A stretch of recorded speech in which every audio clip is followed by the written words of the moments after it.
Sojourner Truth was an American abolitionist and women's rights activist. She was born into slavery in 1797 in Dutch-speaking Ulster County, New York, and given the name Isabella Bomfrey. She was sold off to 4 different masters between 1797 and 1826. During this time, she married another slave named Thomas, and together they had 5 children. Late in 1826, Sojourner Truth escaped to the home of Isaac and Maria Van Wagner, who took her in and bought her services from her current master, John Dumont, for $20. Truth gained her freedom in 1827 when the New York anti-slavery law emancipating all slaves took effect. In 1828, she went to court to recover her son Peter after he was illegally sold to an owner in Alabama. She became the first black woman to win such a case against a white man. In 1828, she moved to New York City with her 2 youngest children. In 1843, she felt a call from God to change her name to Sojourner Truth and become a preacher. She left New York City and made her way to Florence, Massachusetts. In 1850, she dictated her autobiography, The Narrative of Sojourner Truth, a Northern Slave, to her friend Olive Gilbert, as she never learned to read or write. Her book was privately published by William Lloyd Garrison. In 1857, she moved to Harmonia Community, Michigan, and then later to Battle Creek, Michigan. Sojourner Truth stood more than 6 feet tall and had a booming voice that could quiet the most hostile crowd, especially when raised in song. During her life of freedom, she became an advocate for women's rights, racial equality, and prison reforms, with the basic idea that all people are created equally. She traveled the country for 30 to 40 years as a forceful and passionate advocate for the repressed, using her quick wits and fearless tongue to fight for human rights. Her activism for social rights gained her meetings with Presidents Lincoln and Grant. Truth died at her College Street home in Battle Creek, Michigan on November 26, 1883. Her funeral service was held at the Congressional Presbyterian College, where more than 1,000 people attended. Sojourner Truth left behind quite a legacy and still to this day is remembered and recognized for her hard work and dedication. The children's playroom. So what would happen is, from the sitting room, they could actually look in here and see the kids playing and whatnot and keep an eye on them, Mm-hmm. you know. But they have made this into the Sojourner Truth room, and I can start from over on this side with you. If Okay. You want me to. Sojourner Truth had a grandson named Sammy. I don't know if you're familiar with him. No, not He used really. to travel with her and be her confidant and her scribe and, you know, all those different things to help his grandma out. And so one year they decided to go visit Abraham Lincoln. They were able to get in and meet with him October 29th, 1864. Now, this isn't, of course, a real sit-down picture, but it's what the artists envisioned Mm-hmm. from what their encounter may have looked like when he was showing her a Bible that he had gotten from colored people in Baltimore because they were so proud of him and wanted to give him a gift. And then she, of course, had her book of life that he signed in there, you know, talking about anti-sojourner. So, and then you see just different stamps attributed to Sojourner over the years. Wow. Now, it almost looks like this is Harriet Tubman from the garb that she was wearing, but somebody created that for Sojourner Truth. So you see the different stamps and whatnot. Oh, yeah. Sojourner Truth Memorial Highway in 1976. Believe it or not, it was named that in 76. That's amazing, Wow. you know, considering the time. It says it was the most fitting tribute to a person who spent her life in travel while preaching the equality of man. But of course, the equality, it's like my sweatshirt here. Oh, I didn't see know, that. Yeah. I like that. Which, oh, well, thank you. Which she's talking about the rights of women if they want to just quit talking about it and, Mm-hmm. you know, go do it. And so the sign of Sojourner Truth Day, this was done when we had our governor in office. And this woman right here, Velma Loves Clay, she was over the Sojourner Truth Institute. This is one of the descendants of Sojourner Truth, Thomas McGleachy. And these are some family members associated with it. And of course, we had Senator, Mark Schauer, remember, he was a state house representative at one time.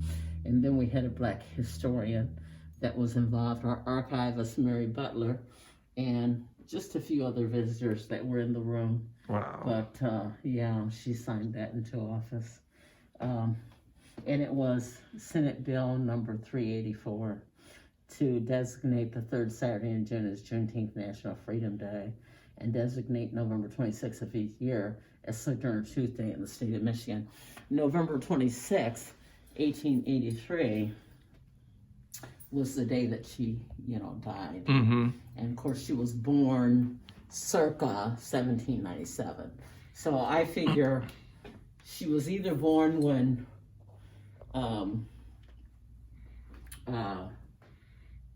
Washington was in office, or she was born after he had gotten office and then Quincy Adams came in, or President Adams. And of course, Washington had slaves, but Adams didn't. Yeah. Yeah, so nor did his son when his son was in office.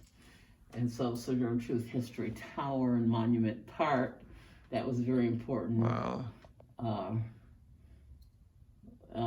And you can see that. I was going to at least drive you there and let you see Monument, where her statue is, because I didn't know if you knew how to get there or where it was. No, I don't. And then the grave site, I was going to drive you there as well. Oh, that would be awesome. And then I've got the people from Oak Hill that has made us some brochures. So if you want to walk like to Post or you want to walk to Kellogg's or any of those grave sites, I've definitely got that planned. That. And so this is depicting different things from Memorial Highway to then what would be her grave site. And it's got a marker on there, historical marker, and it talks about... Oh, okay. Yeah, it talks about what you're going to see. You're going to see that her daughter, Diana Elizabeth, and her grandson, Sammy, and James were all buried in the same, ground, so to speak. Yeah.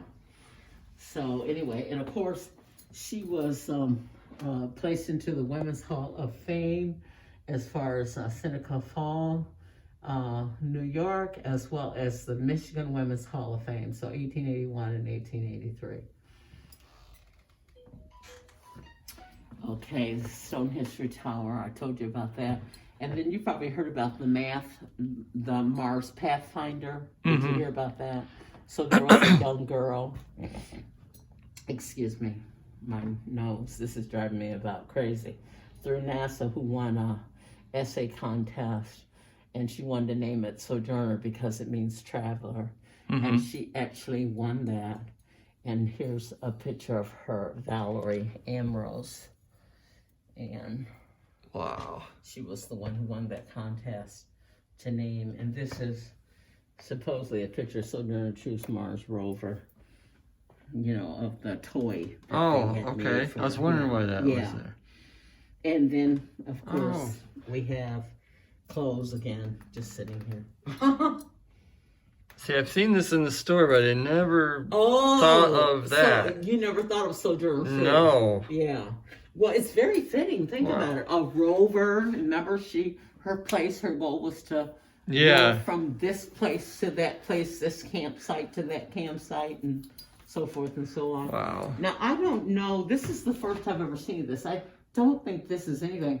Plus, Sojourner Truth, you have to keep in mind how tall she was, almost 6 feet. So there's no way this could work. No, that. And I'm going to show you this. This was a dress, silk dress, given to her through Queen Victoria. Now look at it. This is more my size, more my height, and Sojourner supposedly never wore this. She was never able to. She had a best friend who later became her friend and confidant when her grandson Sammy died. And what happened was they ended up keeping, here she is over here. Her trusted scribe, Francis Titus, and her husband Richard. And it says it was a corresponding secretary, tour director, traveling companion, confidant, so forth, so on. And she wrote the first narrative. Well, she didn't, excuse me, it was not her. Another lady Olive Gilbert wrote the first narrative, 1850, on her life. And then she did follow-up narratives on Sojourner Truth. Wow. So is that an original book? Yes, those are original books right there. Oh, wow. Mm-hmm. Yep, those are originals. There are some original artifacts that are here. Yeah. That is, wow. That's amazing. Mm-hmm. Yep, it was. And, of course, this is just a copy of her signature. We do have her signature that is vaulted away, but right here, that was her original signature. And when we go to the statue, you'll see how they tried to put it. So this was just a copy? Yeah, oh, definitely. Wow. Yeah, we don't keep the original. Oh, I would, yeah. And this was Sojourner Truth's home, the old home of Sojourner Truth. This is when she lived just right up the street on College Avenue. And it was an old barn. And okay. So what she did, and I think her daughters helped her, was they gutted out like 2 or 3 different rooms.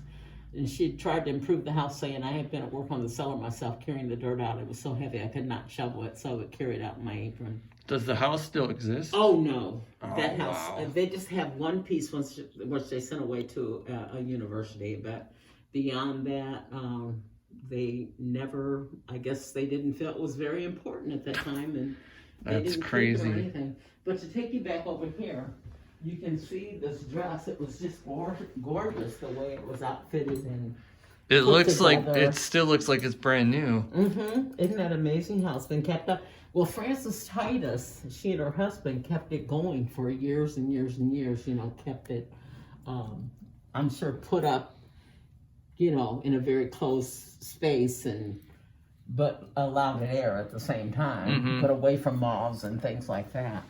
And it said the dress is clearly designed for a woman of average height and was probably never worn by Sojourner, who was approximately 6 feet tall. But it says, however, it's possible that the dress was actually a gift from Queen Victoria, who was a great admirer of American abolitionists. And although Sojourner never traveled abroad or met the Queen, her reputation was probably known in England. So anyway, she had some anti-slavery friends. We will never know the definitive truth of the Titus family story of the dress, but it's been part of the Sojourner Truth legend for several generations.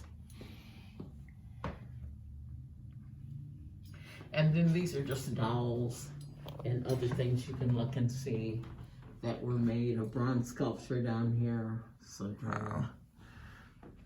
Ain't I a woman? The landmarks of her life. Mm-hmm. Yeah, those are key markers. Yeah, key. She was never able to learn to read or write. Well, I've heard talk that she did learn some English later on. I think this is after the Van Wagen. It's after she knew left. Dutch first, right? Oh, definitely, because that, the slaveholders that had her, that's what they spoke. Mm-hmm. So that's what she learned from her family. Yeah, you're absolutely right. No Dutch. Yeah, that's when she was with the Hardenberg family before she was later sold at the auction block. And then her first owner was John Neely. And he beat her so bad, she had scars on her back for the rest of her life. He beat her with hot rod irons. Wow. Mm-hmm. That's unbelievable. Like, you wouldn't even think of that in this day and time to do that to a person. They almost treated him like we're talking they were 17, like, well, not 1700s. By then it was the 1800s, like 1810, 18. Yeah. They almost treat them like they were animals or something. Of course, they were probably treated even worse than animals, because the animals, I don't think, were getting beaten well, they were getting branded by the name of who owned them, but they weren't just getting beaten and And then this was Tina Allen, who was the sculptress of the 12-foot statue we're going to see there of Sojourner Truth. And this was the maquette that was made that would showcase what this 12-foot, look how tall that is. Wait until we go there. Statue would look like. Wow, that's didn't big. she do a wonderful job on the maquette to then make that 12-foot statue? And it came in 3 parts. Wow, that's 3 crazy. parts.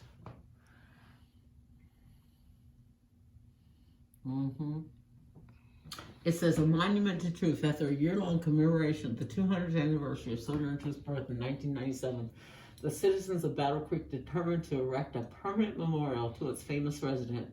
California artist Tina Allen was commissioned to create this monumental bronze sculpture. After visiting Battle Creek to gather input from residents, Allen portrayed Truth in her later years, bursting with dynamic energy as she stands at the podium ready to deliver her message. And so that's what she's doing at the podium.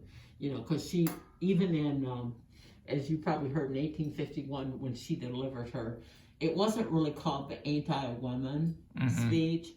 The woman who presided over the women's conference that day, Frances Dana Gage, ended up writing her version of what she thought Sojourner Truth said in her speech that day. But it happened to be an African-American journalist who was there, who was with Salem Anti-Bugle newspaper, and he wrote his account of what he felt she had stated that day. And then they actually had a sit-down meeting, and he asked her about, you know, what he had written down, and she verified it. And so his account was written like 2 weeks, published 2 weeks after. And then Frances Dana Gage, hers wasn't written until published in 1863, where all of a sudden she comes up with a Southern dialect. Sojourner never even traveled south. She had no Southern dialect. And supposedly she was in competition with Harriet Beecher Stowe at that time that had written the book Uncle Tom's Cabin. And so she was trying to find her niche out there in the socialite world. Wow. Yeah. And then I used to perform at Sojourner Truth. I was adjudicated through the Michigan Arts Council and worked through their touring guide. And so this was years ago. You're talking, I think this was probably 2000. Actually, this one was 1999. Wow. Yeah. And this is just another mannequin. Another mannequin. Yeah. I'm not sure why this is here. I've kind of questioned that, but anyway, to come around, some of these were kind of messed up. Am I Not a Man and a Brother? African American History bronze statues in museums. It's got the Underground Railroad statue, which is just around the corner. Wow. Yeah. Ed Dwight is the one who built that, and it's many tons. It's huge. And it's one of the biggest ones. I think it's the biggest one ever made of the Underground Railroad. And then this was, at one time I had helped with another educator who happened to be Caucasian, and I was African American, with the archivist, Mary Butler. And we had actually written a curriculum on Sojourner Truth, 3rd through 5th graders. And this one educator that I work with, they called her Miss Miller. She, took this into her classroom, and she did different things with the kids. And this is some of what they came up with in their artistic endeavors. Wow. Yeah. And this was a picture that was done, well, I should say a portrait by Rob Brown, commissioned in 1997 to the Sojourner Truth Institute, part of the 200th anniversary celebration of Truth's birth. And of course, I told you about the first edition of the narrative in 1850 by Olive Gilbert, so you've seen that. This is just a little narrative on Sojourner Truth, if you wanted to get a picture of that. Oh, yeah. And she always says, and it's down at the statue, Lord, I have done my duty, I have told the truth and kept nothing back. Imagine if she was alive today, she wouldn't know, how much she's done for the world and stuff, and she probably, that's just crazy, just what she did for everybody. I tell you one thing, all these protests that they've had, whether it's Black Lives Matter or whatever protest, I think she'd been in the heart of it. Mm-hmm. Yeah. And I told you about Frances and her husband Richard. And then this was a picture that somebody had drawn of Sojourner and Velma, you know, because of her bringing the Institute together. And they've got stars here because she said that she was going home like a shooting star. So that's why that's there. So I'm not going to die. I'm going to be a shooting star. So together with Sojourner, Velma has become our shooting star, a model of Christian faith and community activism. And so I'm not sure. I think I talked pretty much about everything that they said. You might want a picture of that. Yes, thank you. And remember, I told you it was the original Playroom for the kids. Mm-hmm. Arthur and Marion Kimball. And then this, which they put on the wall here, she addressed a group of Sabbath-day Sunday school teachers, the Adventist house or church, and asked them, you know, children, who made your skin white, who made mine black? Was it not the same God? Am I to blame, therefore, because my skin is black? Does it not cast reproach on our Maker to despise part of his children because he has been pleased to give them black skin? Does not God love colored children as well as white children? So, Sabbath-day School Convention, Battle Creek, June 12, 1863. So she was always about activism, you know, whether it was the rights of, as they called them then, the colored people, the black people, the Union soldiers, the freedmen, women's rights. I mean, those that were being killed because of capital punishment. She didn't believe in that. She didn't think a man should hang. When it came to drinking and temperance rights and just almost the gamut, you know, she had a cause. She had a cause. And then this,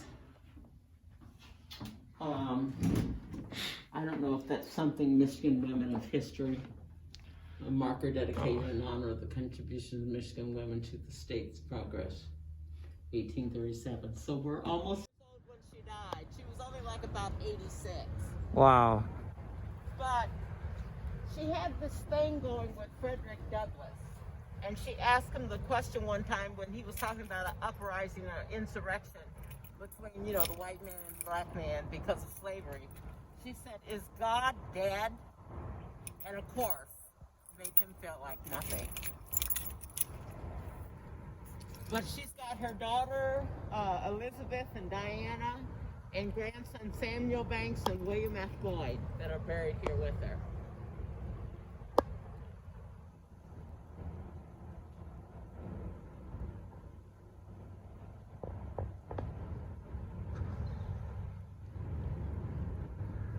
Now, where are their headstones? They don't have them. That's the only marker. Oh, that's it. Wow. They're all in this area together. So that the whole thing Yes. is the whole the family. Yes. It's easy. She's still visited to this day too. Yes, she is. Oh, yes. Wow.